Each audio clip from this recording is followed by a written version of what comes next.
Hello everyone and welcome back to my Beyond the Gates 24 official YouTube channel. I hope you guys are having a wonderful day. Before we start, please hit the subscribe button and give this video a thumbs up. Naomi struggled to make a tough choice about the action, and Anita encourages her. Also, Chelsea struggles with telling Danny the verity. Kat and Eva play with fire. Jacob learns further than he should know. Vanessa meets Joey, and so much more. Anita ate Elon with a clinch. He told her that his woman, Darlene, was still as brassy as ever and continued working dispatch at 911. They talked about Jacob making apprehensions and agreed that he'd done his job. They bandied getting involved in the fallen officer fund. Anita wanted to take a hands-on approach, noting that the club was free and catering would offer a reduction.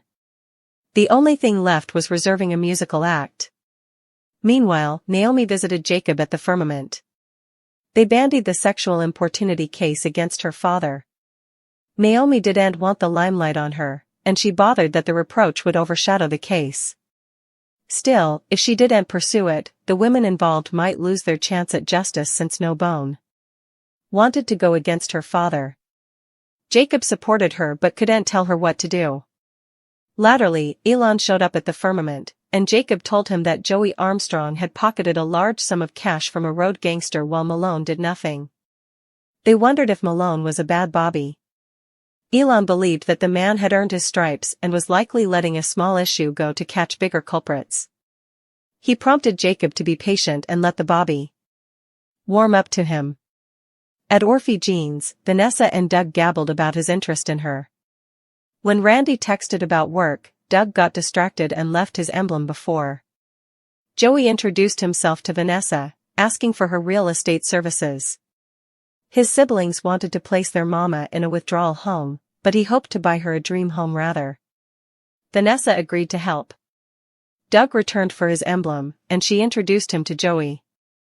The men pretended not to know each other, but pressure dallied as Doug asked how Vanessa had time for Joey because she was so busy. At the club, Chelsea and Kat mugged a TikTok videotape showcasing their drill outfits. They realized the angle was unflattering, so they turned off the camera and bandied starting their own luxury brand.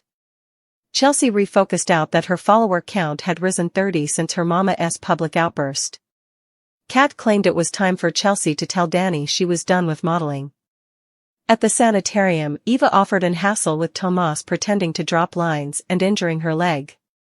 As he helped, she flirted and brought up Kat. Tomas admitted he and Kat were keeping effects casual. Eva said that Kat was a lucky girl before walking down. Latterly, Kat and Chelsea went to Orphe Jean's, and they argued over Chelsea's disinclination to tell Danny about quitting modeling. Chelsea felt it was each she had left after her bifurcation, but Kat comforted her they could use what her mama tutored them to succeed in the digital space. After Chelsea left, Kat invited Tomas to regale.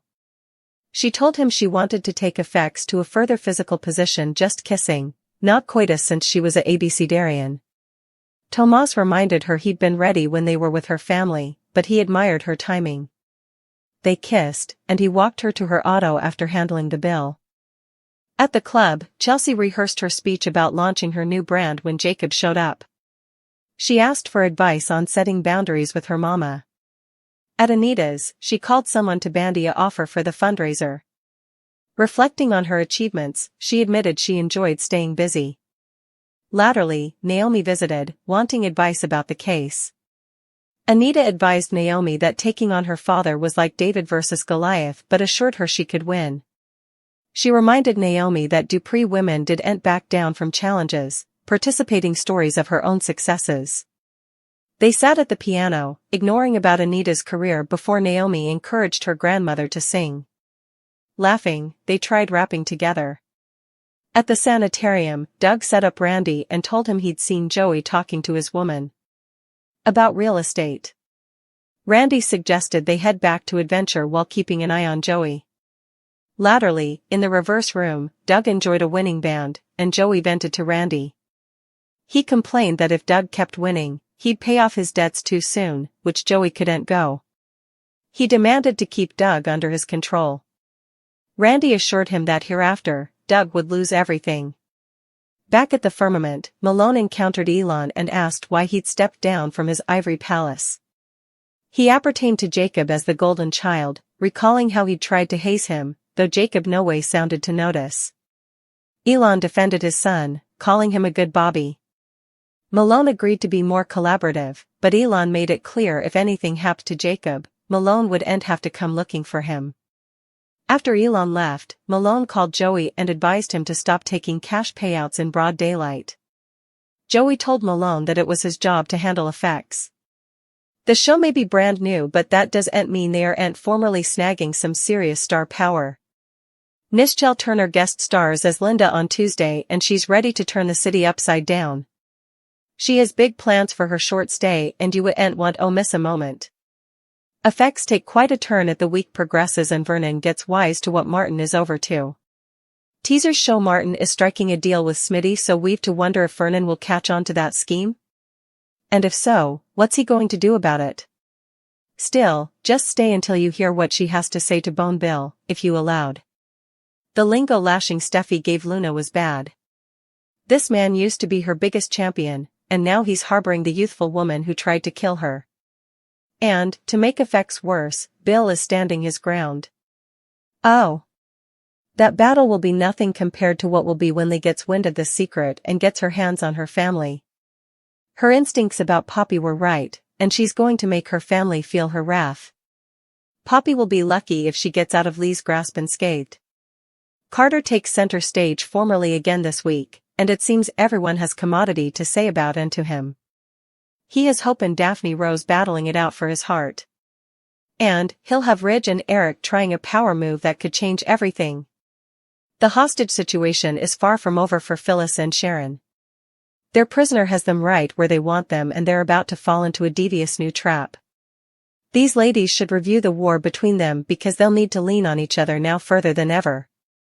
While Sharon and Phyllis fear through their week, Nick, Billy, and Chance work around the timepiece to try to figure out where the ladies faded to. Nearing the end of the week, a hot tip will come by, but will it lead the men to the right place? Only time will tell. Watch for Audra to up her games with Holden and Nate. It's clear Holden wants her all to himself, and while she's claimed she's married to Nate, she's keeping a huge secret from him. Now, she's in a frenetic gusto to cover her tracks.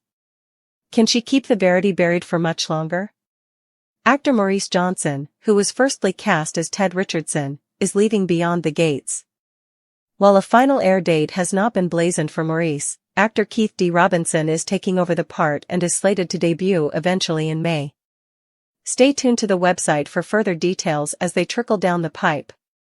Ted is a fairly major character as the hubby of Nicole Dupree Richardson.